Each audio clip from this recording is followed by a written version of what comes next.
Hello दोस्तों, मैं सचिन अरोड़ा एक बार फिर से आप सभी का स्वागत करता हूं अरोड़ा एजुकेटर के इस ऑफिशियल प्लेटफॉर्म पे। So I hope you all are doing great. आप सब बहुत बढ़िया होंगे। एक बार फिर से हम लोग आज के सेशन में डिस्कस करेंगे ESIC AIIMS CRE SSO computer के बेस्ट 40 क्वेश्चंस। अभी तक डे 1 में भी 40 क्वेश्चन डिस्कस किए, डे 2 में भी कंप्यूटर के बेस्ट 40 क्वेश्चन डिस्कस किए और आज फिर एक बार बेस्ट 40 क्वेश्चन को लेकर आ गए हैं। देखिए, कंप्यूटर ही एक ऐसा सेशन है, एक ऐसा सेक्शन है इनफैक्ट जहां आप फुल स्कोर कर सकते हैं। आप जानते हैं कि इंग्लिश भी आएगी, लेकिन इंग्लिश में फुल स्कोर करना दैट इज नॉट पॉसिबल, है ना। वहां पर गलतियों के चांसेस बहुत होते हैं। लेकिन कंप्यूटर की बात करें तो यहां पर आप आसानी से मैक्सिमम स्कोर कर सकते हैं और full out of full score आपको करना ही होगा, क्योंकि कंप्यूटर में अगर फुल स्कोर नहीं करेंगे, इंग्लिश में गलतियां ज्यादा होंगी, तो फिर स्कोर करेंगे कहां से। यस, तो आपको प्रिपरेशन ऐसी करनी है कि कहीं से भी क्वेश्चन आ जाए, किसी भी टॉपिक से आए, कितना टफ आए, कितना आसान आए, लेकिन आपको सब आना चाहिए। ये कब पॉसिबल है? जब आप चीजों को टॉपिक वाइज पढ़ें, जब आप चीजों को बहुत डिटेल में पढ़ें। और अगर आप चाहते हैं कि कंप्यूटर को डिटेल में पढ़ना, तो पहली बात तो कोई बुक प्रेफर करने की रिक्वायरमेंट नहीं है। क्यों? जरा समझिएगा। बुक जो होती है वो ओल्ड पैटर्न पर होती है और जो कोर्स हमने डिजाइन किया है वो लेटेस्ट पैटर्न पर है। आप जानते हैं कि यहां पर लेटेस्ट पैटर्न से ही क्वेश्चन एग्जाम में बनता है, चाहे वो MS ऑफिस के नए वर्जन से हो, चाहे वो सुपर कंप्यूटर के रिगार्डिंग हो, चाहे वो इंटरनेट को लेकर हो, चाहे डेटाबेस को लेकर हो, चाहे सॉफ्टवेयर या प्रोग्रामिंग के बेसिक्स पर हो। तो लेकिन बुक्स में क्या एग्जाम ओरिएंटेड चीजें आपको मिलेंगी? नहीं। यहां पर चेंजेस कर पाना बहुत आसान होता है। कोर्स में लेटेस्ट पैटर्न के अकॉर्डिंग आपको पढ़ाया गया है। Complete full computer course, concept, MCQ, PDF, mock test के साथ में।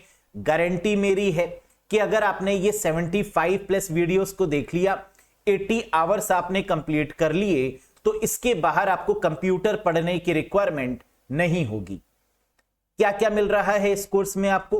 वीडियोस, कॉन्सेप्ट और MCQ wise, PDF, mock test, MCQs, topic wise, हर एक चीज मिल रही है। इसके बाहर आपको कुछ भी नहीं करना है, बस एग्जाम तक कम से कम 2-3 बार रिवाइज जरूर करना है।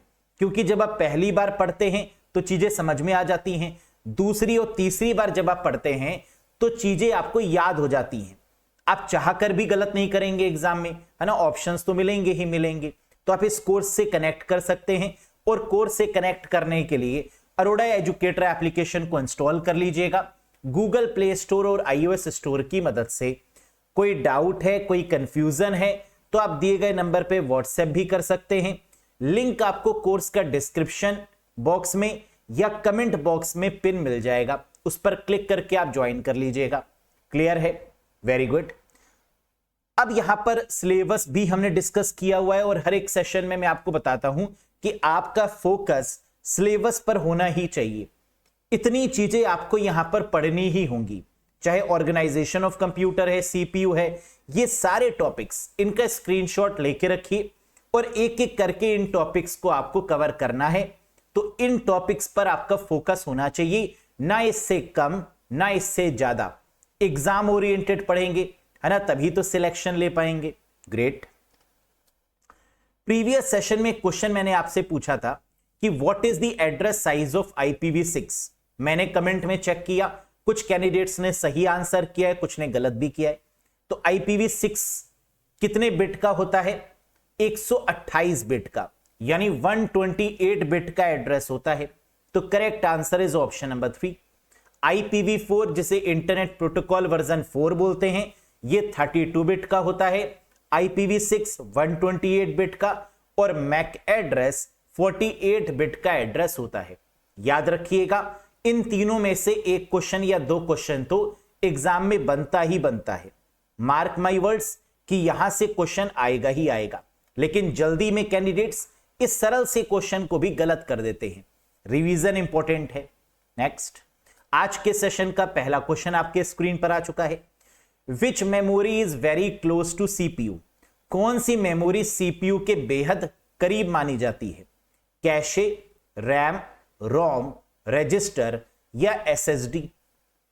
अगर सीपीयू के अंदर की बात होती कि ऐसी कौन सी मेमोरी है जो सीपीयू के अंदर है, तो आंसर हो जाता है रजिस्टर, जो कि दिया भी है। लेकिन यहां पर क्या यह पूछ रहा है कि सीपीयू के अंदर कौन सी है? नहीं, सीपीयू के पास कौन सी मेमोरी है? आंसर क्या होगा? Cache memory. सीपीयू के सबसे क्लोजेस्ट अगर कोई मेमोरी है तो वो कैशे है। लेकिन मान लीजिए कि अगर कैशे मेमोरी ऑप्शन में ना हो तो आंसर क्या हो जाएगा? RAM, random access memory. और रैम भी ऑप्शन में ना हो तो आंसर हो जाता है प्राइमरी मेमोरी, क्योंकि प्राइमरी मेमोरी में रैम आती है और रोम आती है। तो रैम को कंसीडर करते हुए आंसर क्या लगा देते हैं? Primary memory. इसका मतलब कि क्लोज के केस में, करीब के केस में पहला आंसर क्या बनेगा? कैशे। कैशे नहीं है तो रैम, रैम भी नहीं है तो primary memory is the correct answer. क्या यह बात समझ में आई?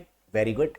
Next, which of the following mechanism is used by computer virus worm to duplicate itself? Computer virus worm द्वारा स्वयं की नकल बनाने के लिए निम्नलिखित में से किस तंत्र का उपयोग किया जाता है? बताइएगा। देखो, वायरस का एक फीचर होता है, एक मैकेनिज्म होती है, क्या कि वायरस अपनी कॉपीज क्रिएट करता है, डुप्लीकेट करता है अपने आप को, रेप्लिकेट करता है। और रेप्लिकेट या डुप्लीकेट करने के लिए वायरस जिस मैकेनिज्म का प्रयोग करता है उसे क्या बोलते हैं? स्पॉन बोलते हैं। वॉर्म भी अपनी कॉपीज क्रिएट करेगा, डुप्लीकेट करेगा, और वायरस भी करेगा। लेकिन दोनों में डिफरेंस क्या होता है? वायरस ह्यूमन के एक्शन पर बेस्ड है। जब आप किसी फाइल पे क्लिक करेंगे या सीडी या डीवीडी इंस्टॉल करेंगे, उसमें वायरस होगा, और सिस्टम को रीस्टार्ट करेंगे, बूट करेंगे, तब एंटर होगा। लेकिन वॉर्म के केस में ये ऑटोमेटिक काम करता है, ये सेल्फ डिपेंडेंट होता है, ये ह्यूमन के एक्शन पर निर्भर नहीं करता। तो उसे हम लोग बोल देते हैं WORM, write once read many. तो डुप्लीकेट करने के लिए जो मैकेनिज्म है उसे दोस्तों क्या बोलेंगे? स्पॉन बोलेंगे। Spawn is a technique used by virus to replicate, spread and execute the malicious code. तो मैलिशियस कोड कब एग्जीक्यूट होगा? जब स्पॉन अपना काम करना शुरू करेगा। जैसे आप सुबह जब उठते हैं तो अपने आप को क्या करते हैं? एक्टिवेट करते हैं, है ना। काम करने के लिए थोड़ी सी एक्सरसाइज कर ली, थोड़ा सा मोशन कर लिया आपने, थोड़ा सा तेज घूम लिए, तो एक एक्टिवनेस आ जाती है ना। कुछ लोग क्या करते हैं? एक्टिव होने के लिए योगा कर लेते हैं उठकर, तो वो एक्टिव हो जाते हैं। तो हम कोई ना कोई ऐसी मैकेनिज्म को अपनाते हैं जिससे कि हम एक्टिव हो। या कभी कभी आप थक जाते हैं तो आप क्या करते हैं? आप या तो जिम चले जाते हैं, वहां से जाकर आपको एक स्टेमिना मिल जाता है। यस, तो इसका मतलब स्पॉन वो टेक्निक है जो वायरस को रेप्लिकेट करने की परमिशन देती है या पॉसिबल बनाती है। क्लियर है? तो रेप्लिकेट हो, स्प्रेड हो या एग्जीक्यूट हो, आंसर क्या होगा? स्पॉन होगा। तीसरा question, which of the following is not a type of broadband internet connection? Very very important question. निम्नलिखित में से कौन सा ब्रॉडबैंड इंटरनेट कनेक्शन का प्रकार नहीं है? आप लोग ये तो जानते होंगे कि हाई स्पीड कनेक्शन को, फास्ट कनेक्शन को ब्रॉडबैंड कनेक्शन बोलते हैं। अगर आपके घर में बहुत अच्छी इंटरनेट की स्पीड है, अगर आपके वाईफाई की स्पीड बहुत अच्छी है, तो हम क्या बोलते हैं कि you are using a broadband internet connection. Yes, जिसे हम लोग डीएसएल भी बोलते हैं, डिजिटल सब्सक्राइबर लाइन बोलते हैं। लेकिन कह रहा है इसमें से कौन सी ब्रॉडबैंड कनेक्शन नहीं है? इसका मतलब क्या स्लो कनेक्शन की बात हो रही है? जी हां। और सबसे स्लो कनेक्शन कौन सा होता है? Dial up connection. क्या डायल अप दिया हुआ है? Yes, so the correct answer is dial up. जबकि cables, DSL, digital subscriber line, satellite या वीपीएन, वर्चुअल प्राइवेट नेटवर्क, ये फास्ट नेटवर्क होते हैं। और स्लोएस्ट नेटवर्क होता है आपका डायल अप कनेक्शन। इसमें मॉडेम आ जाता है, मॉड्यूलेटर एंड डीमॉड्यूलेटर। तो अगर एग्जाम में ये पूछें कि मॉडेम किस तरीके के कनेक्शन में प्रयोग किया जाता है, तो आंसर होगा डायल अप। स्लोएस्ट कनेक्शन कौन सा है? Dial up. डायल अप में कौन सी डिवाइस यूज होती है? मॉडम। मॉडम किस प्रकार के कनेक्शन में यूज होता है? डायल अप, है ना। तो कुछ भी पूछा जा सकता है, लेकिन जो मेन पॉइंट है वो आपको समझ में आ गया होगा। Very good. Next, users write the program in which language? कह रहा है उपयोगकर्ता प्रोग्राम किस भाषा में लिखते हैं? Low level, high level, decimal format, middle level या ऑल ऑफ दीज? बताइए। मान लीजिए आप एक प्रोग्रामर हैं, आप एक सॉफ्टवेयर इंजीनियर हैं, तो आप उस प्रोग्राम को किस भाषा में लिखेंगे? हिंदी में? नहीं। इंग्लिश में? जी हां। Hash include studio dot H, conio dot H, void main, है ना। जैसे सी प्रोग्रामिंग की बात करें तो ये जो प्रोग्रामिंग है ये किस में होती है? इंग्लिश में, यानी हाई लेवल लैंग्वेज में। क्योंकि कंप्यूटर को इंग्लिश आती नहीं, तो कंप्यूटर के लिए वो लैंग्वेज क्या हो जाएगी? High level language. क्या ऑप्शन में दिया है? Yes. So correct answer is high level. जबकि लो लेवल में क्या आता है? मशीन और असेंबली, ये आपकी लो लेवल लैंग्वेज होती हैं। First generation, second generation, yes, that is the low level language. High level language का मतलब सी, सी प्लस प्लस, जावा, सी शार्प, डॉट नेट, है ना। ये सब आपकी क्या हो जाएंगी? कोबोल, ये सब आपकी हो जाएंगी हाई लेवल लैंग्वेज, जिसमें कंपाइलर और इंटरप्रेटर का प्रयोग किया जाता है इसको मशीन लेवल लैंग्वेज में कन्वर्ट करने के लिए, कंप्यूटर को समझाने के लिए। क्लियर है? डेसिमल नहीं होगा। मिडिल लेवल लैंग्वेज, कई बार सी प्रोग्रामिंग को मिडिल लेवल भी बोला जाता है, लेकिन अगर आप एग्जामिनेशन के प्रोस्पेक्टिव से बात करें तो nothing is middle level. College में मिडिल लेवल कहा जाता था सी को, लेकिन जब एग्जामिनेशन में हम जाते हैं तो या तो हाई लेवल लैंग्वेज होती है या तो low level language. Middle level language competitive examinations में कुछ नहीं होती, है ना, याद रखिएगा। What is the maximum URL length in characters in Google Chrome and Edge browser? कह रहे Google Chrome और Edge browser में वर्णों में अधिकतम URL लंबाई कितनी होती है? हम सब जानते हैं कि जब Google Chrome ब्राउजर या Edge ब्राउजर को ओपन करते हैं तो वहां पर हम लोग URL एंटर करते हैं, एड्रेस एंटर करते हैं। क्या उस एड्रेस की कोई मैक्सिमम लिमिट भी है?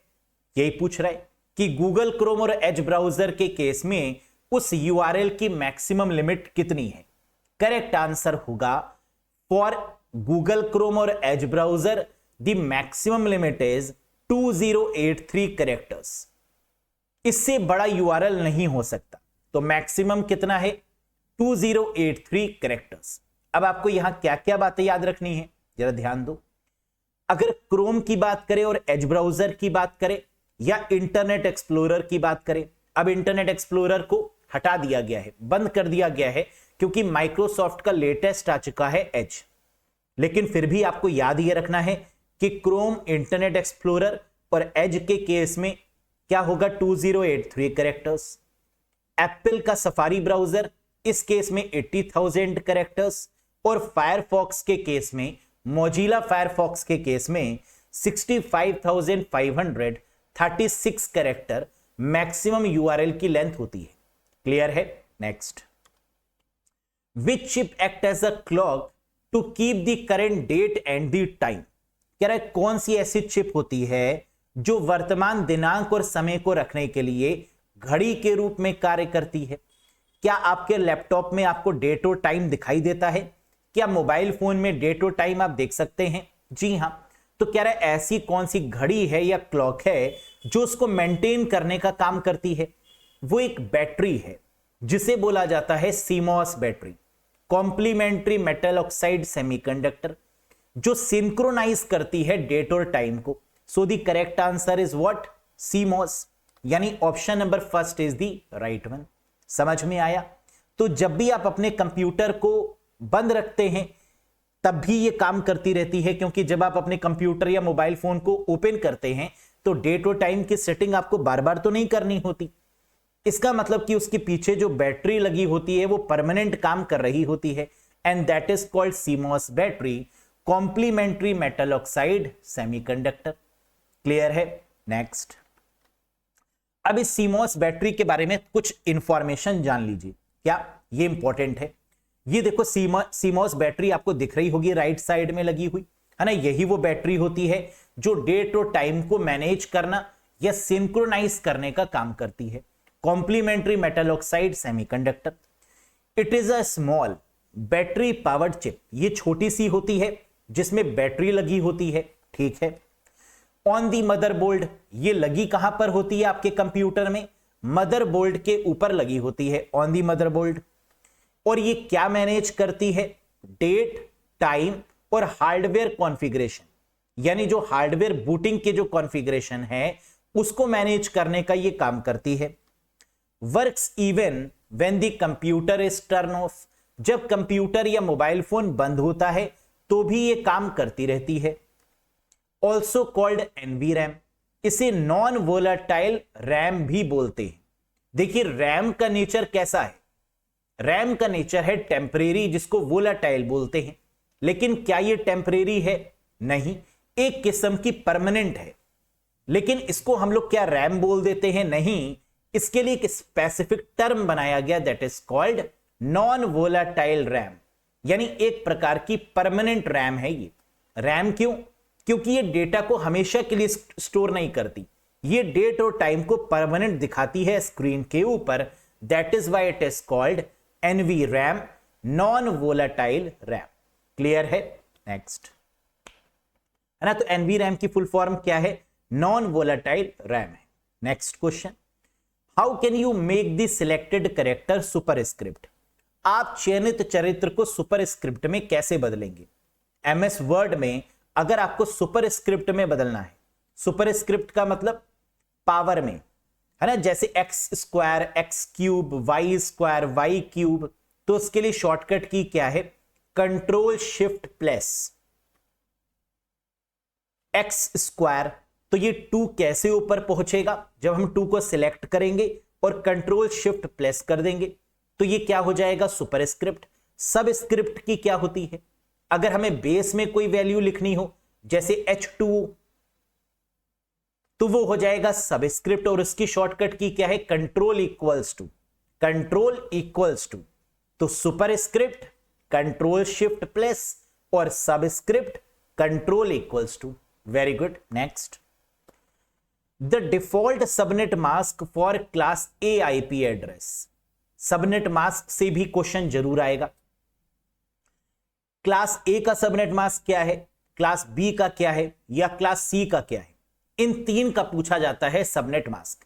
क्लास ए आईपी एड्रेस के लिए डिफॉल्ट सबनेट मास्क क्या है? कैसे लगाएंगे आंसर? इधर आइए, बहुत ध्यान से समझिए। क्लास ए के केस में एक बार 255 होगा और 3 बार 0 होगा। कितनी ऑक्टेट होती हैं आईपी एड्रेस में? 4 ऑक्टेट। 32 बिट का होता है आईपी एड्रेस। हर एक ऑक्टेट आपकी 8 बिट की होती है, तो 8 4 32 बिट।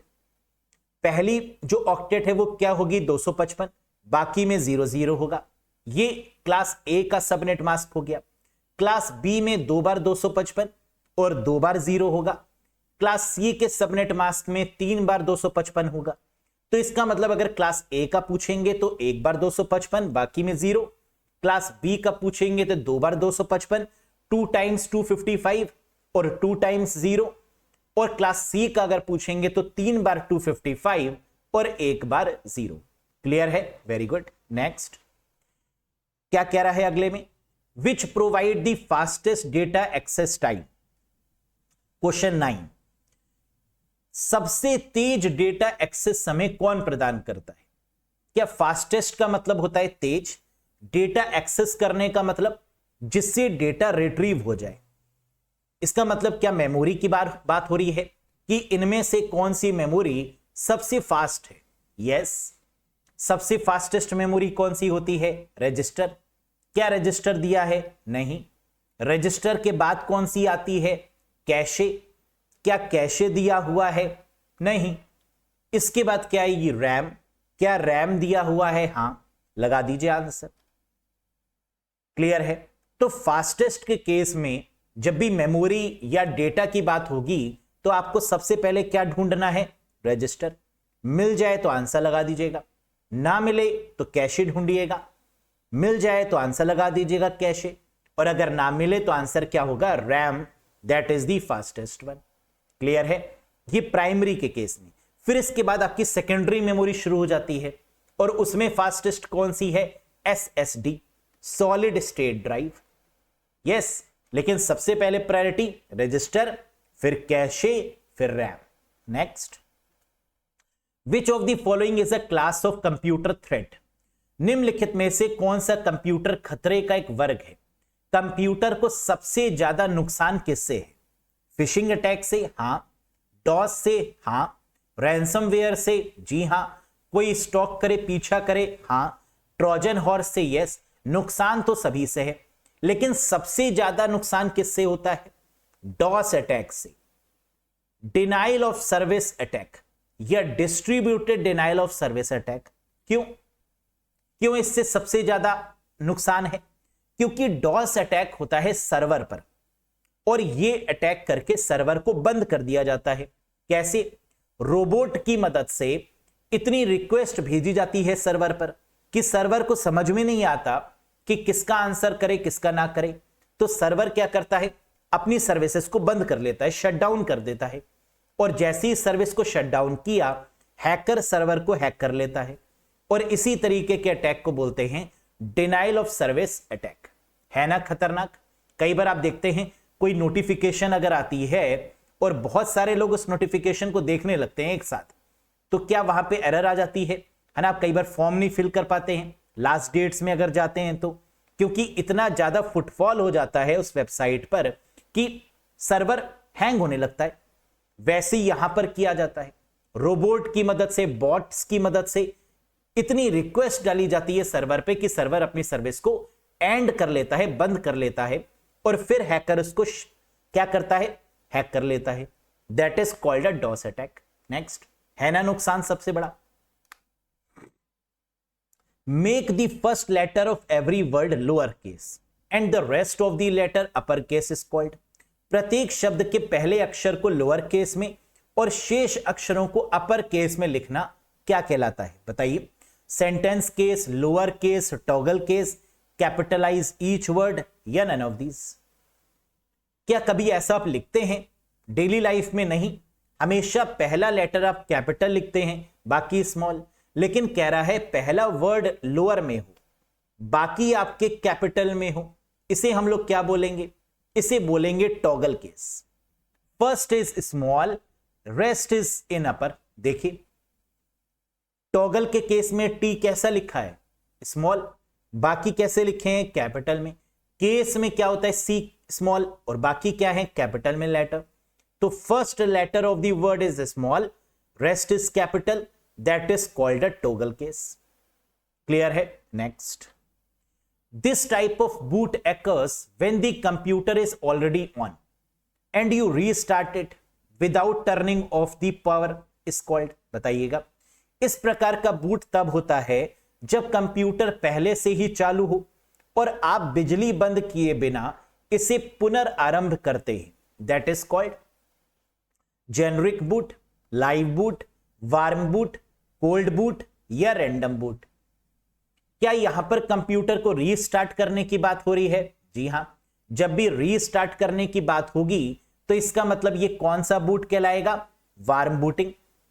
जब हम लोग सिस्टम को शटडाउन करके स्टार्ट करते हैं तो वो कहलाता है कोल्ड बूटिंग। जब रीस्टार्ट करते हैं, जैसे आपने कई बार सॉफ्टवेयर इंस्टॉल किया होगा, क्या सॉफ्टवेयर इंस्टॉल करते समय कंप्यूटर अपने आप कई बार बंद हो जाता है फिर खुल जाता है सॉफ्टवेयर को इंस्टॉल करने के लिए? Yes, that is called warm booting. लेकिन जब आप शटडाउन करके उसको ओपन करते हैं, that is called cold booting. क्या रैंडम बूटिंग भी कुछ होती है? जी हां, जब कंप्यूटर किसी दिक्कत की वजह से, किसी प्रॉब्लम की वजह से, किसी एरर की वजह से, किसी बग की वजह से अपने आप बंद खुल होता है। देखा होगा कई बार आपने, आपका सिस्टम काफी पुराना हो गया हो तो वो अपने आप बंद हो जाता है बीच में, फिर खुल जाता है अपने आप, डीजे करने लगता है। तो इस तरीके की बूटिंग कहलाती है रैंडम बूटिंग, अपने आप बूट करना, due to error, due to bug, that is called random booting. Clear है? Very good. Next, an embedded operating system would most likely be found in. कह रहा है एक एम्बेडेड ऑपरेटिंग सिस्टम सबसे अधिक संभावना किसमें पाया जाने की है। एम्बेडेड ऑपरेटिंग सिस्टम का मतलब क्या होता है? एम्बेडेड का मतलब होता है लगा हुआ, संलग्न बोल सकते हैं एक तरीके से आप। जैसे अगर मैं आपसे पूछूं कि आपकी कार में कैसा ऑपरेटिंग सिस्टम है, तो आप कहेंगे कि सर अलग से एक ऑपरेटिंग सिस्टम बनाया गया, कार में लगाया गया, वो कार के लिए होगा। मोबाइल का ऑपरेटिंग सिस्टम क्या डेस्कटॉप के ऑपरेटिंग सिस्टम के जैसा ही होता है? नहीं, मोबाइल का अलग होता है, पीसी का अलग होता है, लैपटॉप का अलग होता है। यस, क्यों? क्योंकि वो उस डिवाइस के लिए एम्बेड होते हैं। जैसे एंड्रॉइड है ना, इसको अगर आप अपने पीसी या लैपटॉप पे चलाएंगे तो नहीं चलेगा, क्योंकि वो आपके मोबाइल फोन के लिए ही बनाया गया। iOS एप्पल के मोबाइल फोन्स के लिए बनाया गया, तो वो क्या है? वो एम्बेडेड है। कार में, वॉशिंग मशीन में चलने वाले एम्बेडेड हैं। तो एम्बेडेड ऑपरेटिंग सिस्टम सबसे ज्यादा कहां पाए जाते हैं? पीडीए में, पर्सनल डिजिटल असिस्टेंट में। पीडीए का मतलब मोबाइल फोन्स, टैबलेट, जो छोटी डिवाइसेस होती हैं, जो पर्सनल डिजिटल असिस्टेंट। पर्सनल का मतलब जो आपके जेबों में है पर्सनली, डिजिटल यानी इलेक्ट्रॉनिक, और असिस्टेंट का मतलब मदद करने वाले। तो ऐसी पर्सनल डिजिटल डिवाइसेस जो मदद करती हैं, जो आपके जेब में है, पॉकेट में है, जो आपके पास में है, दैट इज कॉल्ड पीडीए। तो एम्बेडेड ऑपरेटिंग सिस्टम का मतलब जो मोबाइल फोन्स के लिए बनाया गया, जो अलग से बनाया गया, that is called embedded. Answer क्या होगा? PDA. Next, the latest version of the Macintosh operating system.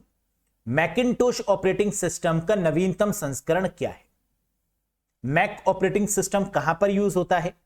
Apple के लैपटॉप्स में। एप्पल के जो लैपटॉप होते हैं उनमें जो ऑपरेटिंग सिस्टम है दैट इज कॉल्ड मैक, जिसे मैकिंटोश बोलते हैं। और इसका लेटेस्ट वर्जन क्या है? Sonoma, Ventura, Monterey, big sir या सिक्योशिया? द करेक्ट आंसर है सिक्योशिया। ये सारे के सारे वर्जन मैकिंटोश के ही हैं, लेकिन जो लेटेस्ट वर्जन है, जो कि 16 सितंबर 2024, 16 ऑफ सितंबर 2024 को लॉन्च किया गया, that is Mac operating system 15 जिसको बोला जाता है, that is called Sequoia. Clear है? Very good. Next, how many font effect are there in MS Word 2021 या 2024? एमएस वर्ड 2021 या 2024 में कितने फॉन्ट इफेक्ट होते हैं? अब आपको यह पता होना चाहिए कि एमएस वर्ड में फॉन्ट इफेक्ट होता क्या है और कितने होते हैं। जरा ध्यान दीजिए, एमएस वर्ड में फॉन्ट इफेक्ट अगर आप चेक करेंगे लेटेस्ट वाले वर्जन में, चाहे 2021 हो, 2019 हो, 2024 हो, तो 7 होते हैं। कौन कौन से? Strike through, double strike through, super script, sub script, small caps, all caps और हिडन। और एग्जाम में एक क्वेश्चन और भी आता है कि इनमें से कौन सा फॉन्ट इफेक्ट है या फॉन्ट इफेक्ट नहीं है, ऑप्शन में बताइए। तो आपको अगर ये नहीं पता होगा कि फॉन्ट इफेक्ट कितने तरीके के होते हैं और कौन कौन से, तो आप नहीं बता पाएंगे। जब भी हमें टेक्स्ट को बड़ा अच्छा करना होता है, थोड़ा नए लुक में देना होता है, तो हम उसमें फॉन्ट में इफेक्ट डाल देते हैं। कंट्रोल डी करके डायलॉग बॉक्स ओपन हो जाएगा फॉन्ट वाला, फिर वहां से आप फॉन्ट इफेक्ट पर क्लिक कर सकते हैं, उसमें आप किसी भी फॉन्ट इफेक्ट पर जा सकते हैं। तो कितने नाम याद रखने हैं? 7। Thala for a reason, strike through, double strike through, super script, sub script, small caps, all caps और hidden. Next, how many types of font style in MS Excel 2021 and 2024? MS Excel 2021 या 2024 में फॉन्ट स्टाइल कितने प्रकार के होते हैं? अभी आपने क्या बताया था? फॉन्ट इफेक्ट 7 तरीके के, लेकिन स्टाइल कितने तरीके के होते हैं? आंसर है 4 टाइप्स। कौन कौन से? रेगुलर, इटैलिक, बोल्ड या बोल्ड इटैलिक। आप एमएस वर्ड में भी चेक कर सकते हैं, एमएस वर्ड में भी कंट्रोल डी करके फॉन्ट डायलॉग बॉक्स ओपन हो जाएगा, वहां आप देखेंगे कि फॉन्ट स्टाइल कितने हैं और बाय डिफॉल्ट कौन सा होता है फॉन्ट स्टाइल? रेगुलर। आप इटैलिक भी कर सकते हैं, आप उसको बोल्ड भी कर सकते हैं, आप बोल्ड इटैलिक भी कर सकते हैं। यस, कई बार तो आपके सामने वो होम के ऑप्शन पे भी आ जाता है ना, आप देखते हैं वहां पर भी बोल्ड इटैलिक करने का ऑप्शन देते हैं, लेकिन फॉन्ट स्टाइल इसको बोलते हैं। और ये कितने तरीके के होते हैं? 4। बिल्कुल सही किया आपने विचार, that is 4 is the right answer. Next, Gmail uses dash as its default font. Gmail अपने डिफॉल्ट फॉन्ट के रूप में किसका उपयोग करता है?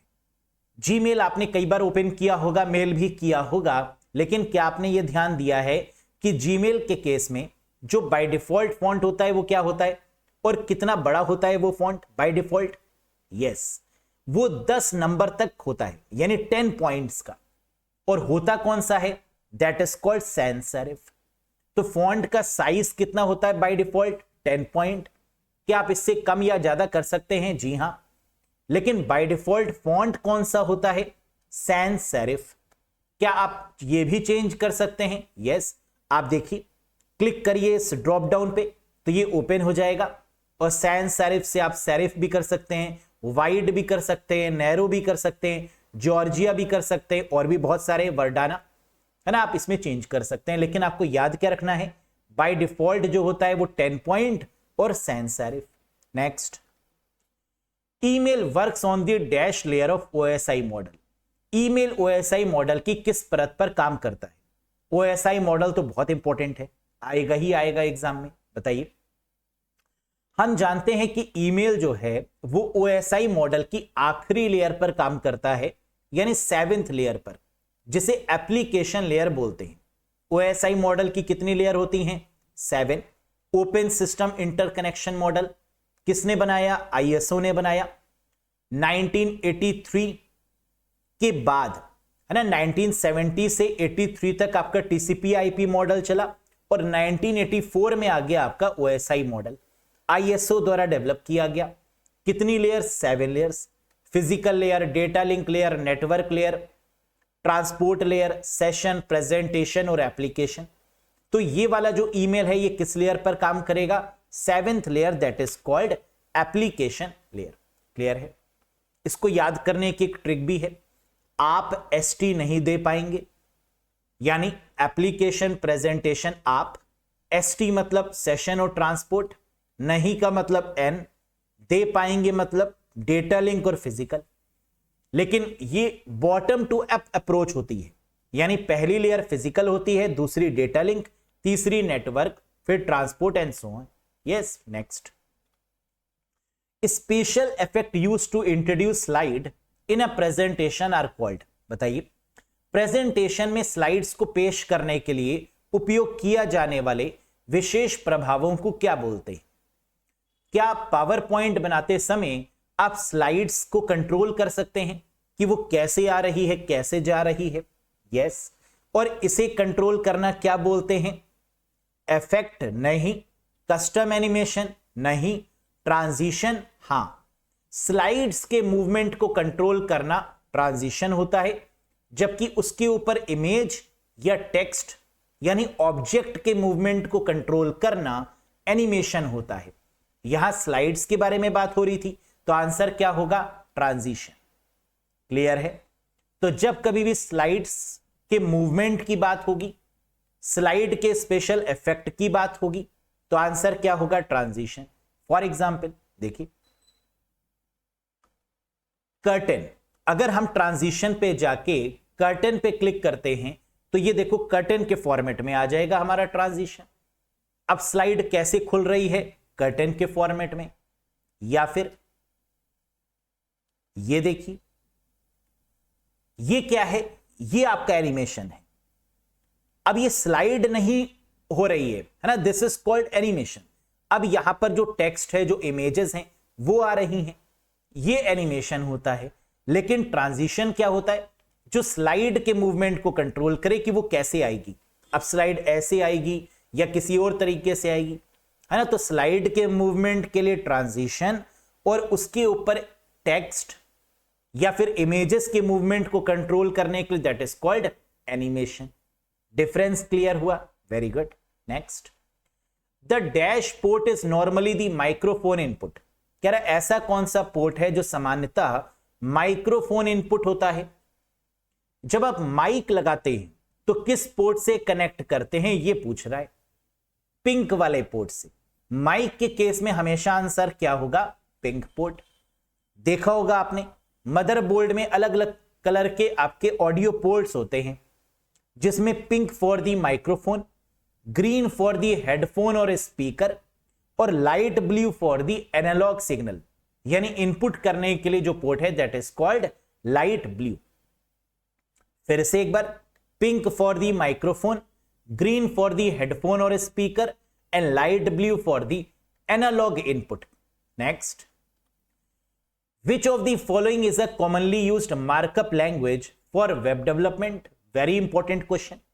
निम्नलिखित में से कौन सा वेब विकास के लिए आमतौर पर उपयोग की जाने वाली मार्कअप भाषा है? Very good. हम जानते हैं कि अगर हमें कोई वेबसाइट बनानी है तो हमें वेब डेवलपमेंट लैंग्वेज का सहारा लेना होगा, और वेबसाइट डेवलप करने के लिए कौन कौन सी लैंग्वेज है? 3 लैंग्वेजेस होती हैं, HTML, CSS और जावास्क्रिप्ट। लेकिन मार्कअप लैंग्वेज कौन सी होती है? HTML, hyper text markup language. So the correct answer is option number 1। और HTML का लेटेस्ट वर्जन कौन सा है? 5.0, जो इसके लोगो से भी हमें दिख रहा है। क्लियर है? Next, dash is a standard language for database creation and manipulation. और यह भी इंपॉर्टेंट है, अगर हमें डेटाबेस का निर्माण करना है तो उसके लिए कौन सी बाय डिफॉल्ट लैंग्वेज है? SQL, structured query language for the database purpose, structured query language for the database design, HTML for the website development, C++, Java, Python for the software development, या अगर हमें रोबोट्स बनाने हैं तो भी C++ और Python की मदद से बना सकते हैं। Yes. Next, select from the following which represent the last address of the IP address. कह रहा है निम्नलिखित में से चुने जो IP पते का अंतिम पता होता है, और IP एड्रेस का last address 255 that indicate broadcast address. क्या कहीं दिया हुआ है? यस, यानी the correct answer is broadcast. IP address में आखिरी जो एड्रेस होता है वो क्या बताता है? ब्रॉडकास्ट, जैसे 255। Next, consider the following 2 statement with respect to IPv4 in computer networking. कह रहा IPv4 एड्रेस के रिस्पेक्ट में 2 स्टेटमेंट गिवन है, बताइए कौन सा सही है कौन सा गलत। देखते हैं।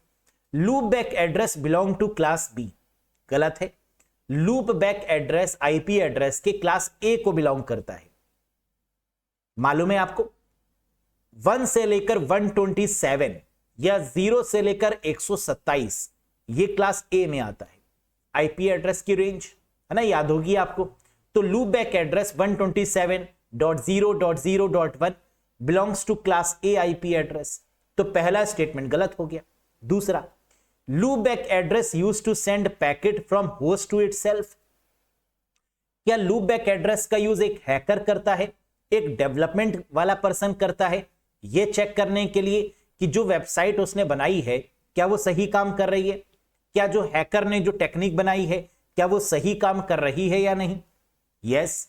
तो इसको हम लोग लूप बैक एड्रेस को सेल्फ लूप या सेल्फ टेस्टिंग एड्रेस के नाम से भी जानते हैं। तो सेकंड वाला तो सही है, पहला वाला गलत है, तो क्या होगा?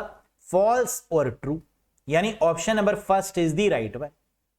याद रखिएगा लूप बैक एड्रेस क्या होता है, जिसे लोकल होस्ट भी बोलते हैं कई बार।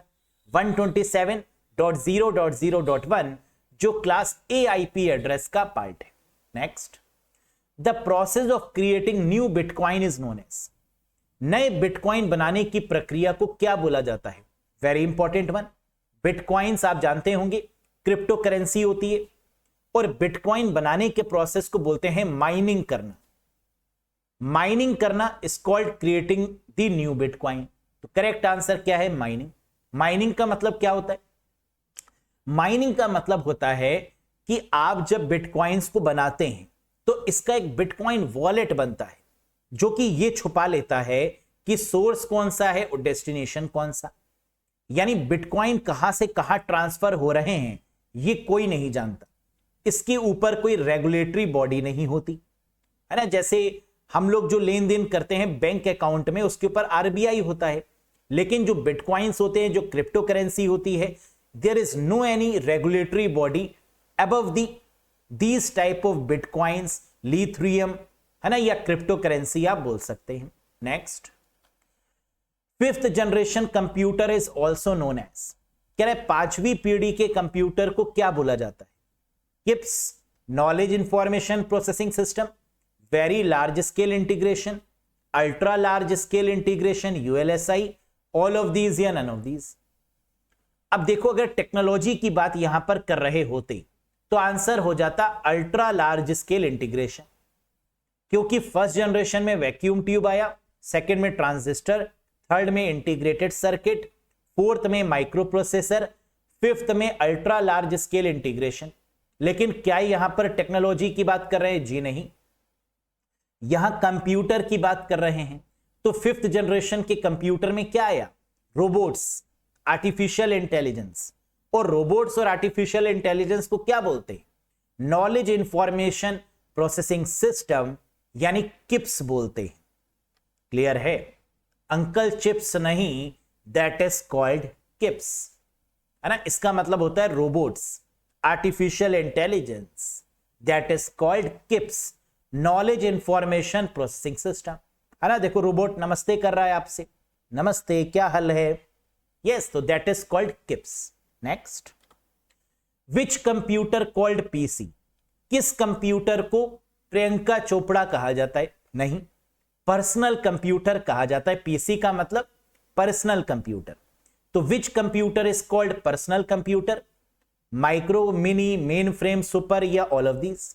Very good, answer is micro computer is called personal computer. वो कंप्यूटर्स जिनमें माइक्रो प्रोसेसर लगा होता है उन्हें पीसी बोलते हैं। यस, तो जो हमारा लैपटॉप है वो क्या है? माइक्रो कंप्यूटर ही तो है। जो सिस्टम है, जो डेस्कटॉप है, वो पीसी ही तो है, वो माइक्रो कंप्यूटर ही तो है। मिनी कंप्यूटर क्या होता है?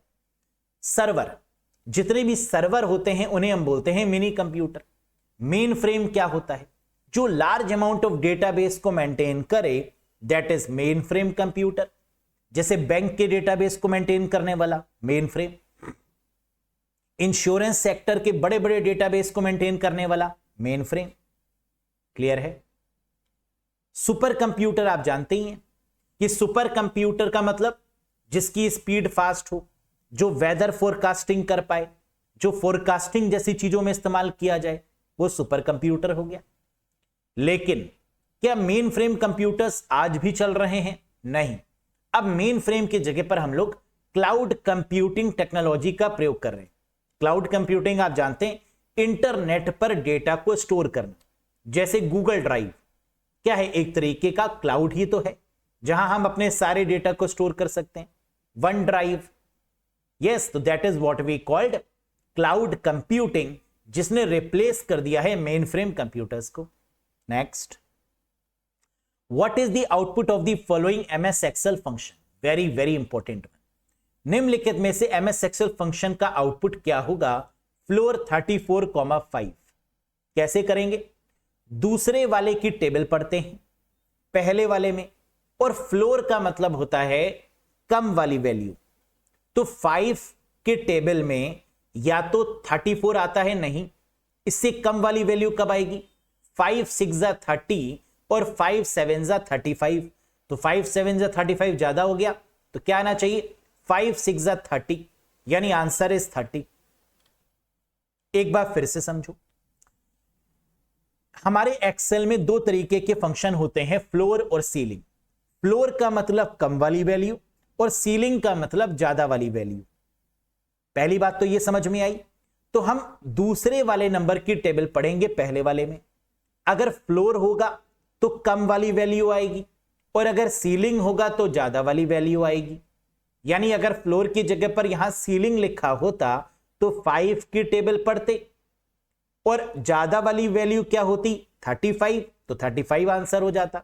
अब 5 की टेबल पढ़ेंगे और 5 की टेबल में 34 से कम जो वैल्यू है वो क्या है? 30, तो आंसर इज 30। क्लियर है? समझ में आया? Very good. Which of the following is the binary equivalent of the sum of decimal number 23, 24 और 7। कह रहे 23, 4 और 7 इनका दशमलव का योग बाइनरी में क्या होगा। ये डेसिमल नंबर आपके सामने गिवन है, क्या इनको बाइनरी में आप कन्वर्ट कर सकते हैं? जी हां। कैसे करेंगे? बहुत आसान है। पहले इनका सम कर लीजिए। 23, 24 और 7 का क्या आ गया? 54। अब इस 54 जो कि डेसिमल नंबर है, क्या इसको बाइनरी में आप बदल सकते हैं? यस। कैसे? 1, 2, 4, 8, 16, 32, बस, यानी 54 से कम होना चाहिए। तो आपने क्या लिखा? 1, 2, 4, 8, 16, 32। ये लाइन कैसे आई? 2 की पावर 0, 2 की पावर 1, 2 की पावर 2, 2 की पावर 3, 2 की पावर 4। इस तरीके से 2 की पावर 0, 1, 2 की पावर 1, 2, 2 की पावर 3, 2 की पावर 4, 2 की पावर 5। तो हम डायरेक्टली लिख लेते हैं 1, 2, 4, 8, 16, 32। 64 क्यों नहीं लिखा? क्योंकि 32 इंटू 2 क्या हो जाता है? 64। वो भी तो लिख सकते थे, लेकिन नहीं, 54 से कम रहना चाहिए, तो दैट इज 32। किसको जोड़ें कि 54 आ जाए? इनमें से किन नंबर्स को जोड़ने पर 54 आएगा? हम जानते हैं 32, 16 और 4 और 2 को जोड़ने पर आएगा 54। तो जिसको जोड़ने पर 54 आएगा उसके नीचे 1 1 रहेगा, बाकियों की जगह 0 0 हो जाएगा। आंसर आ चुका है 1 1 0 1 1 0, that is the right answer. Clear है? Very good. प्रैक्टिस करनी होगी क्वेश्चंस की, तब आएगा ये। Creeper programme. क्रीपर क्या होता है? सबसे पहला virus, that is creeper. First virus, दुनिया का पहला वायरस कौन सा था? क्रीपर। तो creeper program often regarded as the first virus was created in 1971। किसने बनाया दुनिया का पहला वायरस? क्रीपर। कब? 1971 में। क्रीपर प्रोग्राम जिसे अक्सर पहला वायरस माना गया, 1971 में किसके द्वारा बनाया गया? करेक्ट आंसर है बॉब थॉमस। अब इस पार्टिकुलर क्वेश्चन से आपको कितनी चीजें पता चली? 3 चीजें। क्या? पहले वायरस का नाम क्रीपर है, किस ईयर में बनाया गया? 1971 में, और किसने बनाया? तो आंसर है बॉब थॉमस। लिख लीजिए फटाफट। फर्स्ट वायरस क्रीपर, ईयर 1971, और पर्सन जो पापा इनके हैं वो कौन है? Bob Thomas. Next, the process of converting from a digital format to analog format is called. Digital format से एनालॉग फॉर्मेट में कन्वर्ट करना क्या कहलाता है? आप जानते हैं ये काम मॉडेम का होता है, एनालॉग से डिजिटल में और डिजिटल से एनालॉग में कन्वर्ट करना। तो डिजिटल से एनालॉग में कन्वर्ट करना मॉड्यूलेशन कहलाता है, और इसका ठीक उल्टा एनालॉग से डिजिटल में कन्वर्ट करना डीमॉड्यूलेशन कहलाता है। याद रखिएगा, यही इंपॉर्टेंट है। Digital signal to analog signal is called modulation, whereas analog signal to digital signal is called demodulation. और मॉडेम की फुल फॉर्म ही यही है, modulation demodulation. Yes, very good. Next, the first cell in Excel worksheet is labelled as. बताइए, Excel worksheet में प्रथम cell को किस रूप में लेबल किया जाता है? हम जानते हैं कि सेल का एड्रेस जहां दिखता है उसे नेम स्पेस, है ना। आप जानते हैं कि एक्सेल शीट में जो पहली सेल होती है वो क्या होती है? कॉलम और रो का कॉम्बिनेशन होती है, और इसे हम लोग क्या बोलते हैं? A1 बोलते हैं। A1, A2, A3, A4, B1, B2, B3, B4, cell के नाम ऐसे ही तो होते हैं।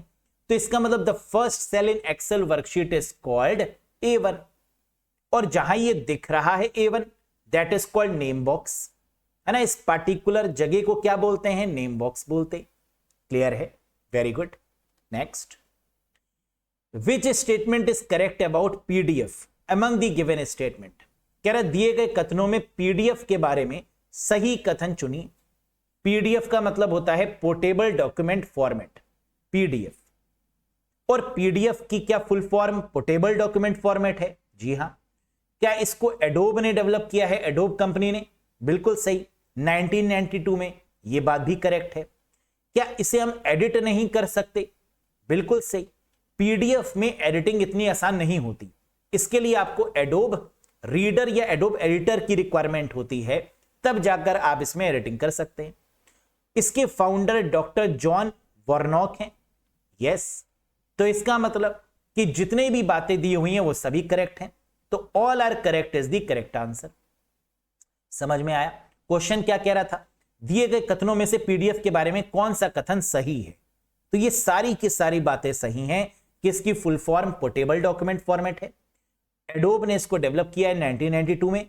ये एडिटेबल फाइल्स नहीं होती हैं और इसके फाउंडर डॉक्टर जॉन वॉर्नॉक है। Next, which form of hackers are hired by the government? क्या ऐसे कोई हैकर हैं जिन्हें सरकार हायर करती है? सोचो, क्या सरकार भी हैकर्स को हायर करती है? यस, बिल्कुल करती है। क्यों करती है? रीजन बताइए इसके पीछे, क्यों करती होगी सरकार हायर? क्योंकि सरकार यह चाहती है कि दूसरे कंट्री में हम ये देख पाएं कि वो लोग क्या कर रहे हैं। अपने देश को हैक ना करके अगर दूसरे देश के डेटा को हैक करके ये पता चल जाए कि वहां क्या चल रहा है, तो हैकर्स की जरूरत तो होगी। या फिर कोई हमें हैक करे, उसको प्रोटेक्ट करने के लिए हम क्या करेंगे? हम हैकर हायर कर लेंगे, और ऐसे हैकर को हम बोलते हैं इथिकल हैकर्स, है ना? आप जानते होंगे these are called ethical hackers. इससे पहले कि कोई हमें हैक करे, हम खुद ही उसको हैक कर ले, है ना? That is called ethical hacking. Yes, next, choose the wrong statement among these about Linux operating system. Very important, कह रहे इनमें से लाइनेक्स ऑपरेटिंग सिस्टम के बारे में गलत कथन चुने। क्या लाइनेक्स फ्री और ओपन सोर्स ऑपरेटिंग सिस्टम है? जी हां, लाइनेक्स फ्री ऑफ कॉस्ट है। इसके कोड को हम देख सकते हैं, बदलाव कर सकते हैं, ओपन सोर्स है। क्या ये लाइट वेट इंफ्रास्ट्रक्चर को फॉलो करता है लाइनेक्स? जी हां। एंड टू एंड इंक्रिप्शन यानी सिक्योर्ड है? जी हां। क्या ये यूनिक्स लाइक ऑपरेटिंग सिस्टम है? क्या इसका जो नींव डली वो यूनिक्स को देखते हुए डली? जी हां, पहले यूनिक्स आया और यूनिक्स का अपडेटेड वर्जन लाइनेक्स। ये भी सही है। Written by Ken Thompson? जी नहीं, यूनिक्स को केन थॉमसन ने लिखा था, लेकिन लाइनेक्स को लाइनस टोरवाल्ड के द्वारा लिखा गया।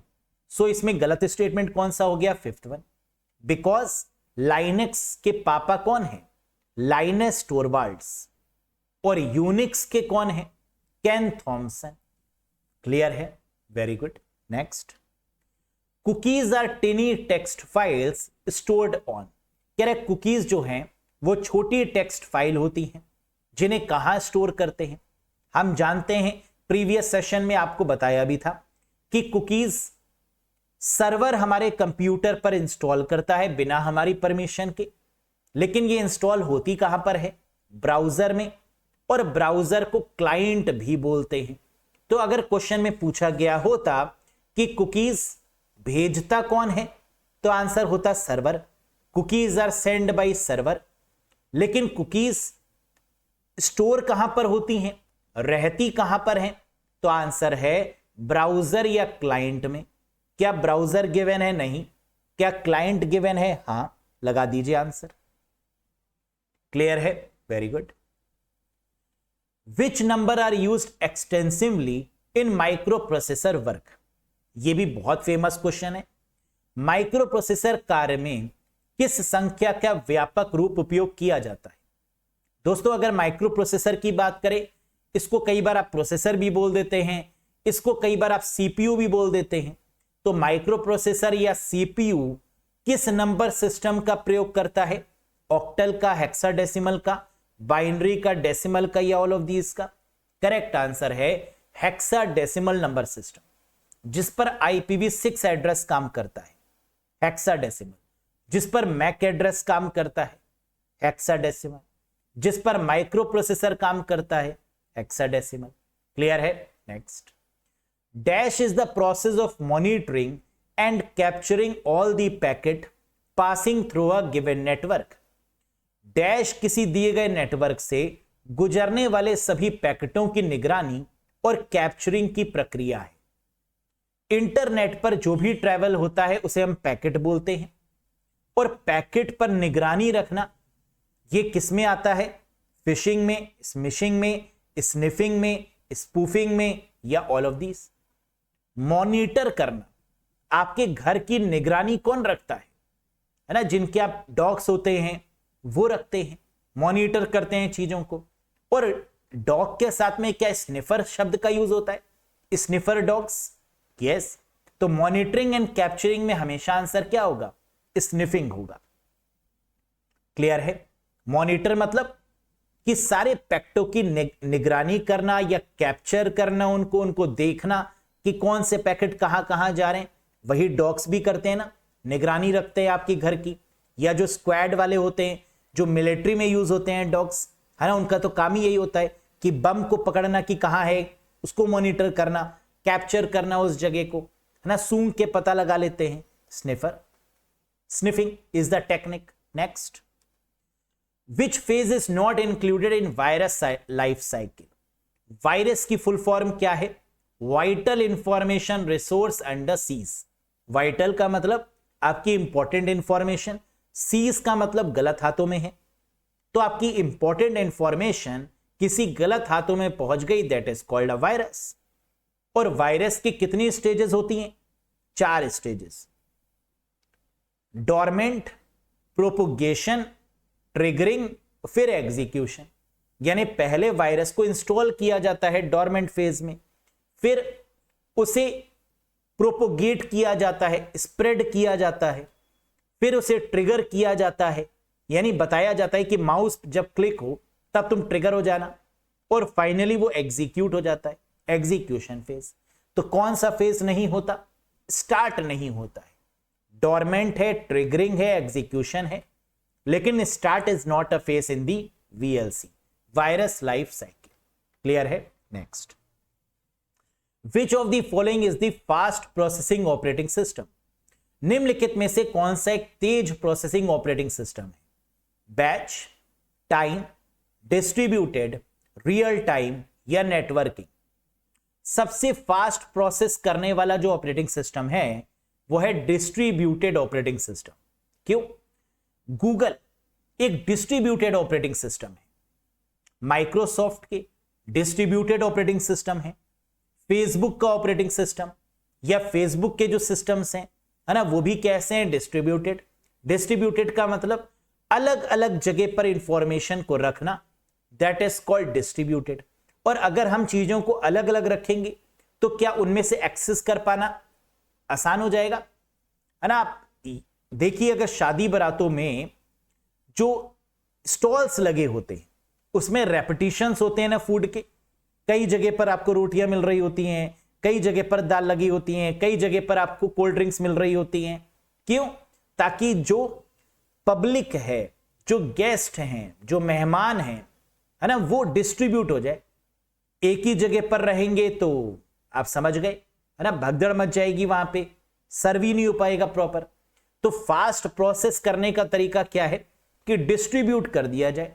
कई सारे काउंटर अगर लगे होंगे रेलवे पे टिकट्स बांटने के, तो क्या होगा? अलग अलग लाइनें बनेंगी, जल्दी प्रोसेस किया जाएगा, है ना। तो that is what we called distributed operating system is the fast processing operating system.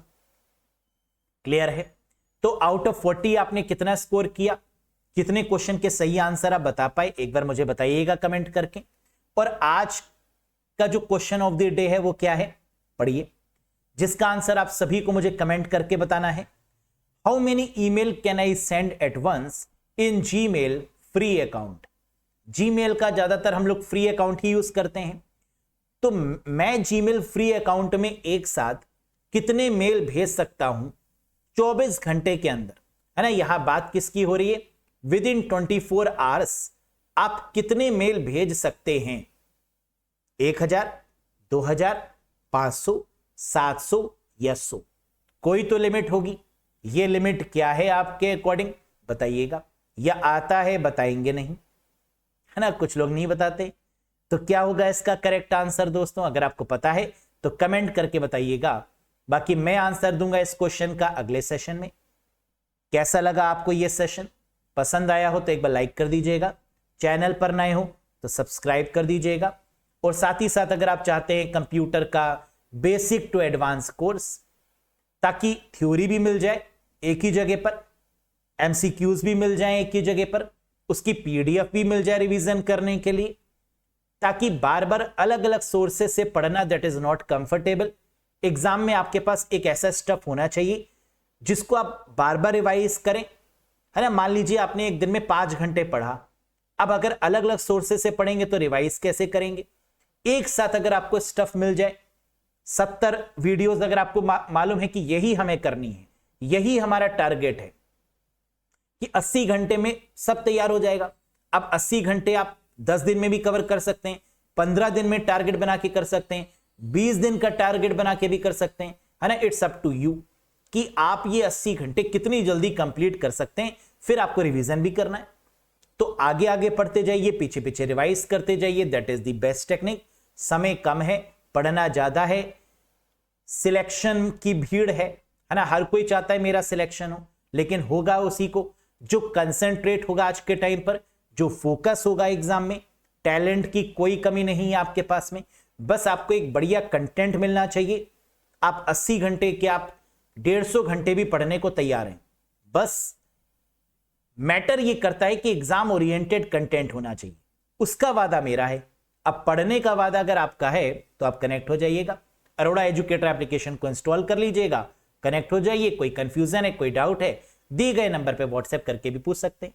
बहुत जल्द मिलेंगे नेक्स्ट वीडियो में कुछ और इंपॉर्टेंट कॉन्सेप्ट और एमसीक्यूज के साथ। Till then bye bye and take care. Thank you very much guys, bye bye.